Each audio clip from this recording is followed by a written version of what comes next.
This is Backdoor Boink, where we welcome every side of everyone. Please note, this is an 18-plus podcast.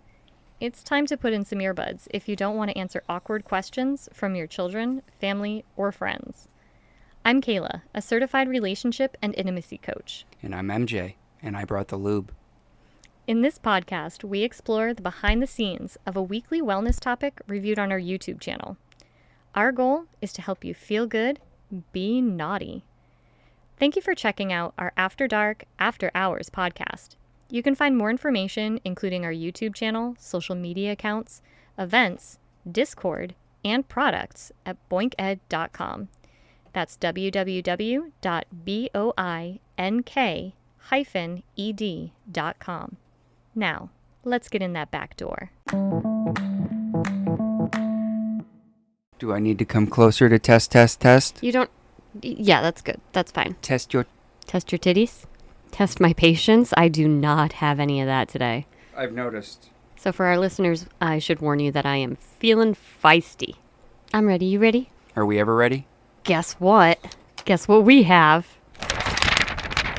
She got me notes. I got you some notes. Doesn't mean I'm not going to deviate. No. You? Stay on task? What? All right, what are we talking about today? Well, it's spooky month. Spooky season. I like to call it wicked. No. Yeah. No. Because I like to get wicked. Mwahaha. Well, I think tonight we should talk about tatas. Ta-ta-ta-ta. Titties? Tatas. Boobies. Tatas. Melons. Tatas. Breastises. Tatas. You're not playing this game right. We're supposed to find synonyms. Tatas. Okay. Yeah, let's talk about tatas because Boobies. Let's talk about them. Those things. The chest mass, which some people have more of than others, because October is Breast Cancer Awareness Month. Yeah. And it's hitting a little close to home this month. Mm-hmm. So I'm willing to talk about some experiences, willing to talk about some statistics, and then we can't leave our penis partners out. Our penis pals, I'm going to use penis pals because they're not always a partner, but they might be a friend. Okay, that works. Okay, so we can't leave our penis pals out, and So we're we'll gonna- talk about some testicular things. So we're going to grope some boobies and fondle some balls? Yeah, let's do it. So let's start with the top.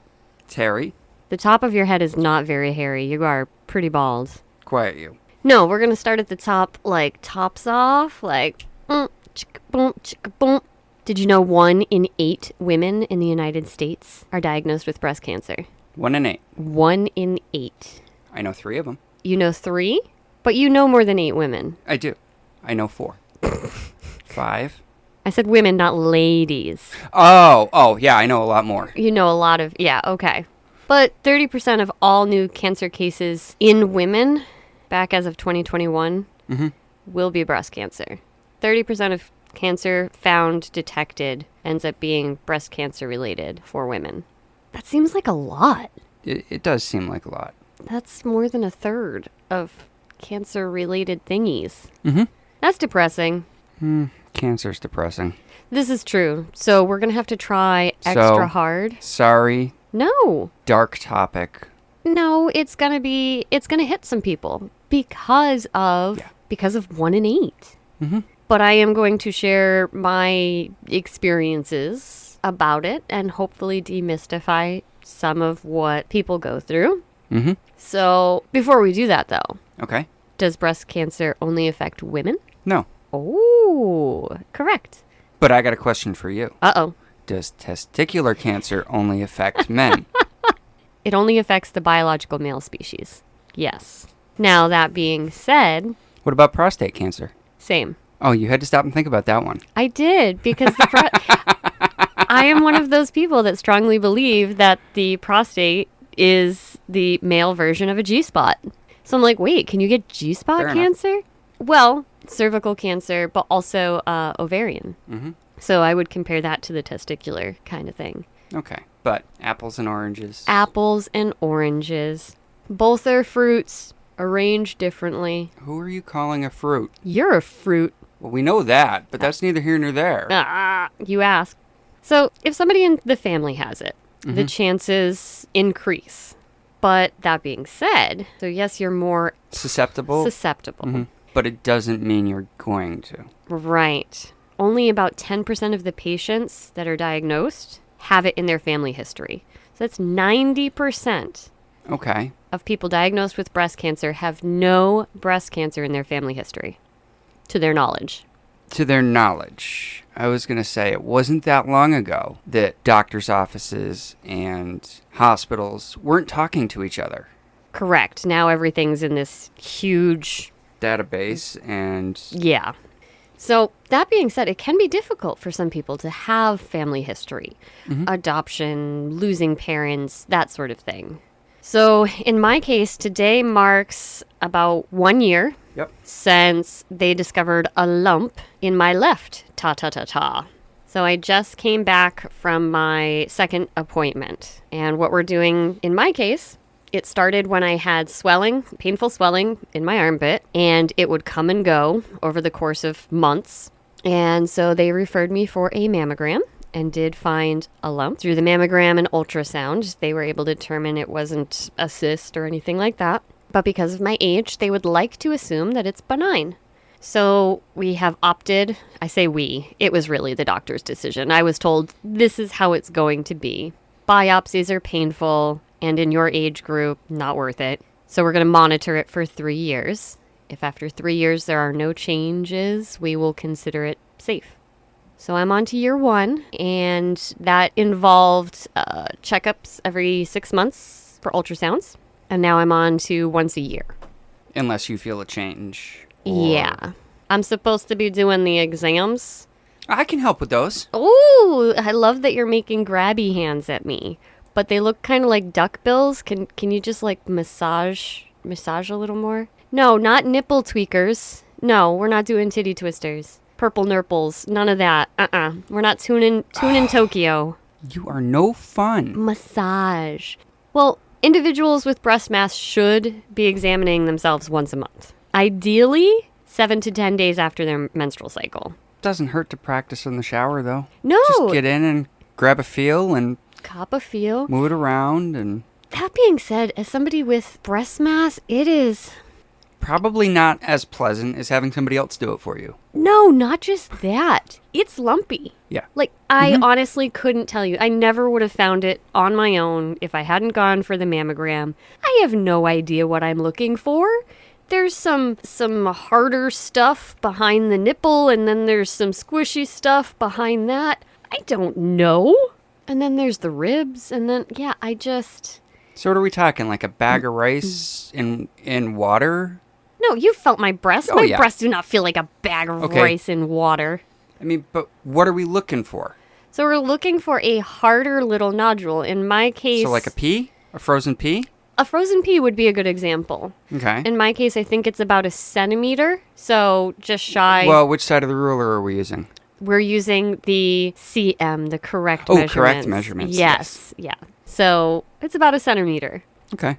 But also just this week, or within the last week, found out that I do have a family history of breast cancer. Surprise. So it all just kind of sprung. You know, I don't have a medical history for my mother. Right. So that's always been a big gap. But to have this other side of the family come in and, hey, this is a thing that's happening. So just being extra aware. And I have it on both sides. Oh, for some reason my brain was like, you have lumps on both sides of your boobies? I don't have boobies. You have moobs. I have moobs. Moobies. I love that.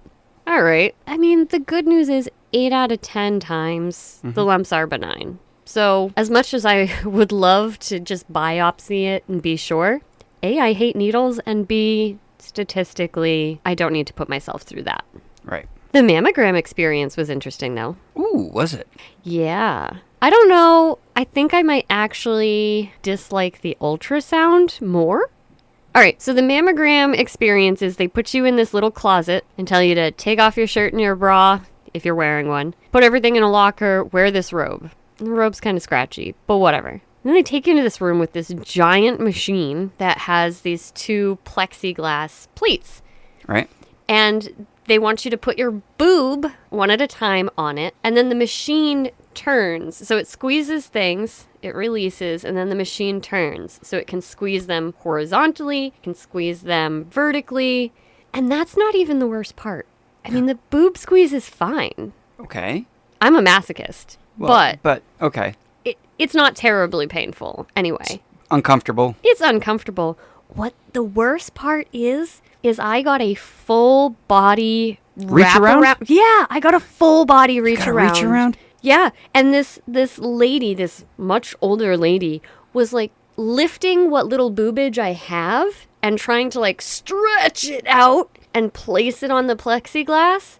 That was probably the worst part. As she was pressed full body, shoulders to nether bits against my back, squeezing and stretching my tit. I could have done without that. It was like being fondled by a grandma. Some people are into that. I mean, gilfs are a thing. I just was unprepared for that aspect of a mammogram. Everybody talks about how they're painful. Nobody talks about how they're awkward. I am not kink shaming. If you want to get you some gilf action, have at. Not my thing, but thanks. I mean, you're getting up there in age. Anything you're looking at should probably... Wait.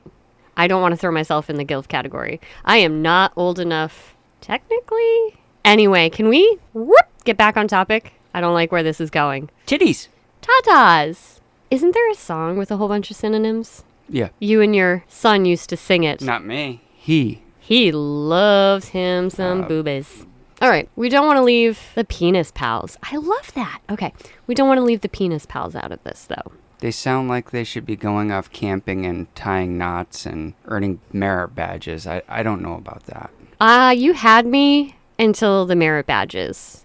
I'd go camping and tie some knots. Just saying. Woo woo. All right. We're going with penis pals. And I know I say vulva owners, but I need to find some alliteration. Vulva, I don't know. People, send me your suggestions. Tell me about testicular cancer. Well, it's in the testicles. No way. Mm-hmm. Really? It's not in your ears? It's not in your ears. No. It's in your testicles. Mm-hmm. About 8 to 10,000 men a year. That sounds like a lot. 8 to 10,000 a year when we're talking in those numbers. But then when you consider the actual population, that's a chance of 1 in 270. Okay, so what is the actual population? Because I'm not up on those facts anymore. I have no idea what the actual population of the United States or world is. Yeah. But 1 in 270 versus 1 in 8. Right. It's a lot lower. It's a lot lower. Our penis pals do have, again, another advantage. At least you have the decency to look apologetic at that. So thank you. But the cure rate is also 95%. Yeah. These are facts. Okay, let's have some fun with this one. How would you check for testicular cancer? How would you check your cojones? Hey, honey. It's my job.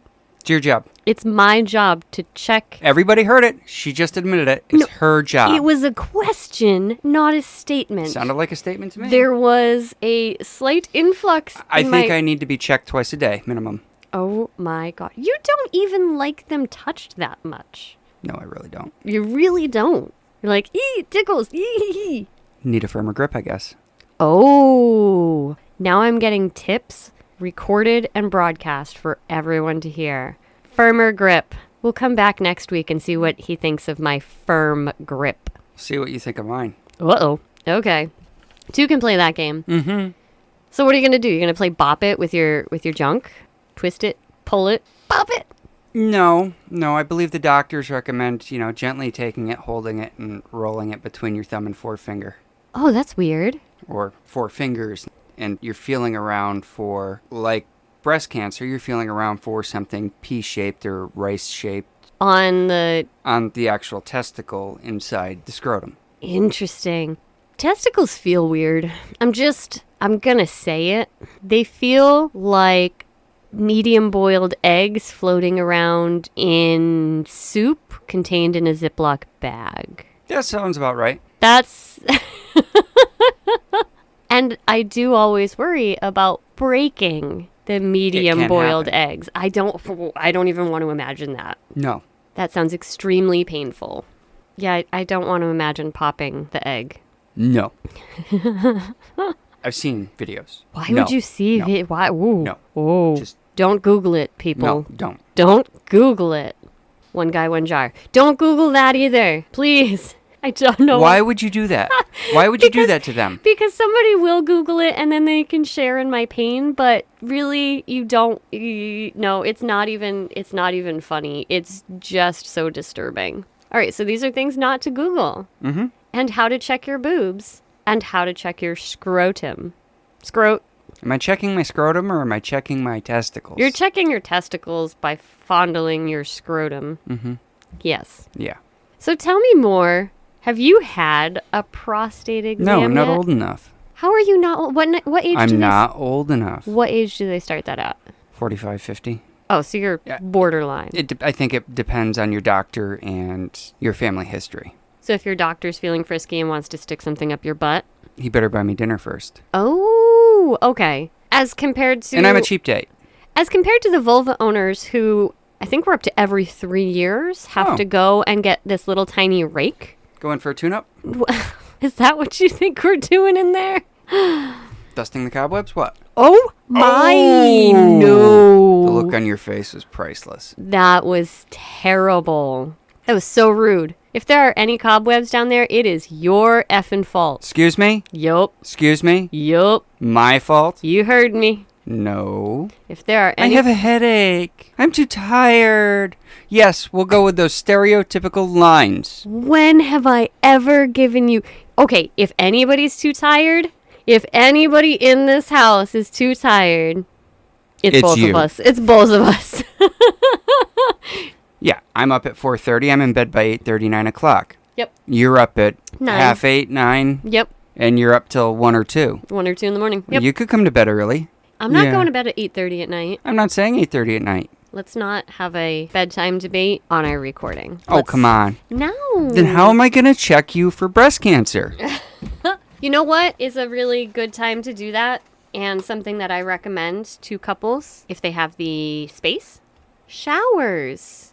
Showers. Not golden showers. Oh. Is that where your brain went? Yeah, it kind of did. You really did. Oh, your face. Yeah, kind of did. No, not golden showers. Just getting in the shower together, lathering each other up.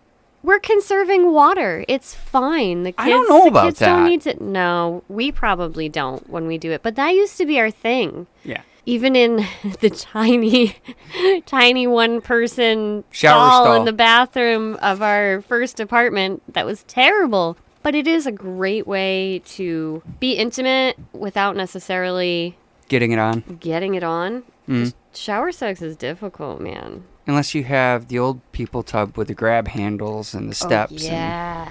I don't have that yet. I'm not that old. Okay. A couple more years. Couple more years and then we can have a grab handle. Yeah. I'm excited for that. The grab handle. Yeah.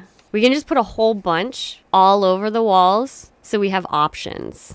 Are we going to use them? Yeah. Okay. Yeah. All the grab handles. And maybe a little, what are those? The shower stools? And whether you choose to sit on it or bend over it, whatever. We just, bam, turned our shower into kink space. Awesome. Who needs a dungeon? Me. So Oh, much more that boy. can be done. So much more. We do have a floor drain. Yeah, we do have a floor drain. Could just, put a shower in the dungeon. Yeah. No. Anyway, we're way off topic here. We're way off topic. Your brain is still stuck on golden showers, I think, since we're talking about drains and floors and dungeons and yeah, it's fine. Anywho, I don't know that there is much more to this topic. Do you have anything you want to add about prostate or testicular cancer? No. You know what I'm curious about, which What? I did not look up. So it says that 95% of testicular cancer is, and I quote, curable. I wonder how many of those cases, though, involve Just removing said testicle. Just remove it. I mean, at a certain age, you're not producing too much testosterone anyway. So you have to supplement a little bit. A little bit. And assuming you still even have one testicle, you're still producing testosterone. Right. And furthermore, at a certain age, Do you even care anymore? Yeah, do you... I mean... If it's the aesthetics, they do have implants. That's true. But on the same side, a lot of women with breast cancer who have had mastectomies do feel that it has impacted their womanhood. It's part of what we attribute to the identity. So the same could be said for men that lose a testicle. Well, we'll have to ask. Do you know someone with testicular cancer? There is this gentleman that I follow on Instagram, but personally, Yeah. I think we know a certain someone. Okay. We shall have to ask. But again, that's each individual person. True.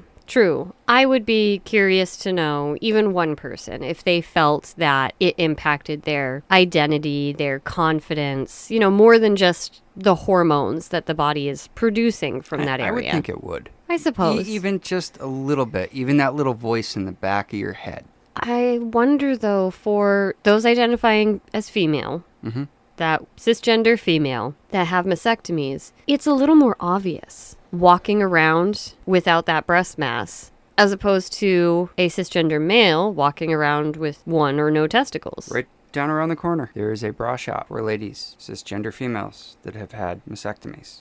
That's awesome. It's not obviously the same. Right. But I believe they also have, I don't want to call them packers for... Yeah, boob packers. I like that. For lack of my knowledge on what they're actually called. But little silicone style boob packers that you put in your bra. That being said, breast cancer doesn't mean mastectomy. No. All of the time. So, for example, my family member that is going through this, I don't know if this is the appropriate term, but this is what she said. She's going for a lumpectomy. Yep. That just does not sound medically professional. Lumpectomy. Let's just smush this Latin word with lump and call it a day. So they're going to go in and remove just the lump. What they need. Just what they need. And a little bit more. And, some of the healthy tissue around it, hopefully to stop any spread. They'll test it. She's got to follow up with a radiologist and an oncologist. But the jump, it's not an immediate jump, in her case, to a mastectomy. Because they caught it early enough. Aha. So there we are, back to that once a month, about 7 days after your menstruation, copping a feel. Because during menstruation, the boobage changes. Yeah. Gets firmer, gets tender, gets different shape. So you want to wait a bit. You want to wait till it returns back to its... Yeah. Normal squish. Normal squish. Yeah. All right. I think we about covered it. Did we? I mean, it was kind of a topic tonight. I mean, not everything we do can be bump. I mean, we are in the business of making sure people are healthy, and sexual wellness and body wellness and mental wellness. Not everything we do can always be fun, horizontal mambo, string them up. I like it vertically too. Yes, exactly. I was getting there. String them up, paddle them. Not everything we do can be silly in that regard. Sometimes we're going to have to talk about STDs. Sometimes we're going to have to talk about cancer of intimate areas of the body. We want people to explore. We want them to do so as safely as possible, to stay healthy so they can enjoy more sexy time. What about in the back of an SUV? When's the last time you had sex in the back of an SUV? Been that long. Do you need more fingers? Yeah. You need more fingers to count? I don't know that you and I ever did it in the back of an SUV. Probably not. No. So if you come up with something less than 13, we're going to have an in-depth discussion. I ran out of fingers at 10. Okay. And went, I still need more. Okay. That's a good start. Yeah. I think the last time I had sex... Nope, never mind. We're not going there. Because, the last time was about a year ago. In a vehicle, not in an SUV. The last time I specifically stated SUV. Yes. Because you were giving me a look like, hey, no, the last time I had sex in a vehicle was about a year ago. So anyway, what? Where are we? Why are we? How did this... You were talking about not everything we talk about is the fun stuff. That's right. So hopefully we injected... Later. Injected. Hopefully we inserted. No. Hopefully we imbued. Ooh, big words. I like that word. Imbued is a good word. Hopefully we imbued this episode with enough humor to get people through, because it is important information. And then next week we can come back and you can be silly as fuck and make me want to pull out my hair, and then you can pull my hair for me. That means you're coming to bed at a normal time. At least once. Once, okay. Deal. Mm-hmm. All right, naughty limerick time? Oh, if I must. Oh, twist your arm. He's a little smirky, so maybe we're in for a good one. The limerick is an art form complex whose contents run chiefly on sex. It deals with virgins and masculine urges for vulgar erotic effects. Oh, man. Can we put that up on our website? Come on, let's put it on boinked.com. Okay. That is really cool. I like that. Okay, that's a good one. I think that means it's a wrap. Just as the sun is setting, it looks gorgeous out. Hey, my back's to the window. Come on, that's not fair. Wah. All right, time to say goodnight. Before I say goodnight, you know you just gave yourself more work, right? Why? I don't do the website stuff. Oh, damn it. So expect it in 6 to 8 weeks. No. Good night. Oh my gosh. All right, now that he is out of the mix, thank you all so much for listening. Thank you to those of you that left a comment on last week's podcast. It looks like we had 2 comments for what is the masculine version of a Karen, and we came up with Barry and Chad. Chad works. Both fit. Both, yeah, I can see both. Hey, you're supposed to be gone by now. You said goodnight already. It's because you made me. Whatever. So thank you for the comments. I love it. Please feel free to leave more comments. Let us know what you think. Let us know what's going on with you. Let us know what topics we should address. We might have to put it off if it's super serious, because I think we broke MJ with this one. So that being said, I appreciate you all. Looking forward to next week. But in the meantime, stay you, stay beautiful, feel good, be naughty. Good night. Thanks again for listening to this podcast. I started Boink in 2022 with the goal to create a safe environment and culture for all genders and sexual orientations, to learn about and embrace every part of themselves and one another. We offer workshops, events, and various inclusive products, along with consultations, to make sure we take a holistic approach to enhancing individuals' sexual satisfaction with themselves or their partners. I believe that when you accept yourself and your partner on the most intimate of levels, it filters out into your daily life. The World Health Organization recognizes this, saying sexual health is fundamental to the overall health and well-being of individuals, couples, and families, and to the social and economic development of communities and countries. So as long as you'll have us, Boink will be here. Kink-affirming, gender-blurring, sex-fulfilling. And you can find any of our details at www.boink-ed.com.